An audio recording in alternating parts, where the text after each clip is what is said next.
threat has grown. We must do more to defend our territory.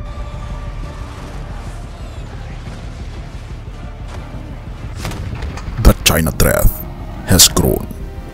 Isang pahayag mula sa ating Pangulo sa isang interview sa Bloomberg Television na tila baga pinabanggit nito na asahan natin na mayroong darating na malaking digmaan sa pagitan ng China at ng Pilipinas. Halika, atin itong pag-usapan, mga kaibigan.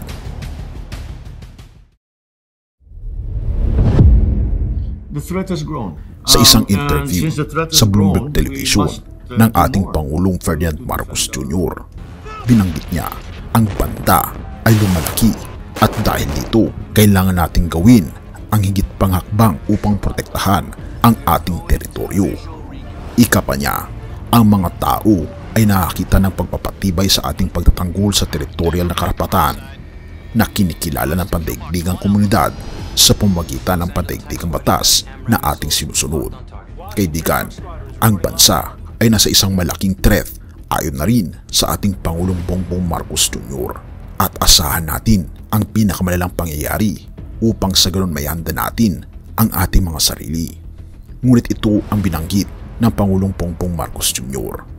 Ang dahilan kung bakit hindi tayo nagpapakilala ng anumang uri ng tunggalian o pagtutunggali ay hindi ito makatarungan. Ang United States ay nagpapakita ng suporta sa pamamagitan ng Mutual Defense Agreement at binabanggit nito ang Artikulong 5 na kung saan nag-e-extend ito sa anumang uri ng armadong pagsasalakay sa South China Sea. Kaibigan, ito pa ang banggit ng Pangulong Bongbong Marcos Jr. at ating siyang pakinggan sa kanyang mga salita. Certainly very supportive in every way. The United States has really shown that it takes very seriously these agreements that we have. And it is dangerous for one to think in terms of when something goes wrong, we'll run to Big Brother. We do this because we feel that we have to do it. And it's not at the behest of the United States. Ngunit kahit na ganoon, sinusulong pa rin ng ating Pangulo ang patuloy na pananatili ng kapayapaan dahil sino ba naman ang may gusto ng giyera.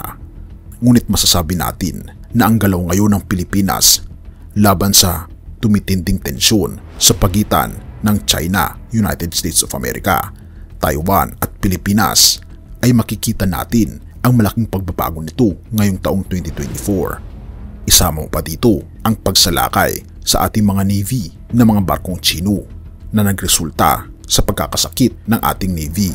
Isama mo pa dito ang tumitinding tensyon sa pagitan ng Amerika at ng China, gayon din ang Taiwan at ng China.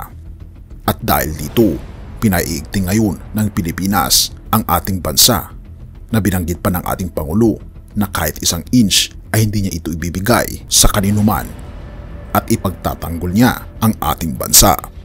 Kung ating mapapansin, napakalaki ng ginagawa ngayon ng Pilipinas laban sa China, ang pinakamatinding paghahanda ng Pilipinas mula ng World War II, ang pag-aarma ng napakaraming mga sibilyan sa Batanes, gayon din sa bahagi ng malapit sa isla ng Spratly, Scarborough Shoal, Ayungin Shoal at marami pang ibang teritoryo na inaagaw ng China.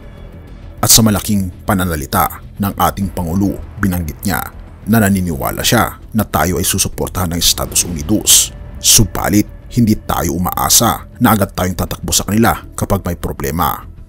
Mahalaga daw na gawin natin ito para sa atin.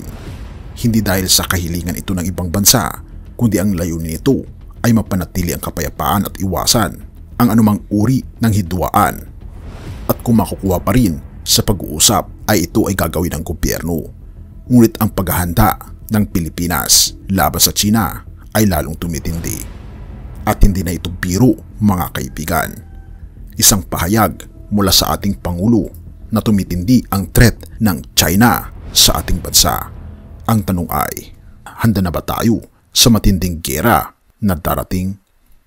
Marcos 9 verse 1. Sinabi pa ni Jesus sa kanila, tandaan ninyo, mailan sa inyo rito na hindi mamamatay hanggat hindi nila nakikitang makapangyarihang naghahari ang Diyos.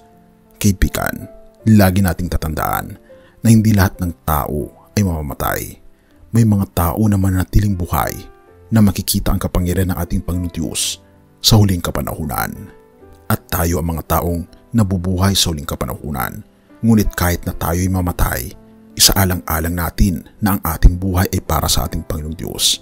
At kung tayo ay manatiling buhay, manatili tayong may pananampalataya sa ating Panginoong Diyos dahil ito lamang ang katangi-tangi nating pag-asa upang tayo ay makaranas ng kapayapaan. Purihin ang ating Panginoong Diyos at salamat kaibigan sa iyong panonood. Tayo manalangin. Ama naming banal, makapangyarihan naming Diyos, kami po'y lubos na nagpapasalamat sa inyo. Salamat Panginoon dahil kami ay naalagaan po ninyo. Tulungan po Panginoon ang inyong bayan. Gabayan po Panginoon kami at nawa ay iligtas kami sa anumang klase ng kapahamakan maging ng aming bansa at maging ng iyong mundo. Salamat po Panginoon at patawarin po kami sa lahat ng aming pagkukulang at pagkasala at salamat sa pagkikinig ng aming panalangin sapagkat ito aming samot hiling sa matamis na pangalan ng aming Panginoon Jesus. Amen.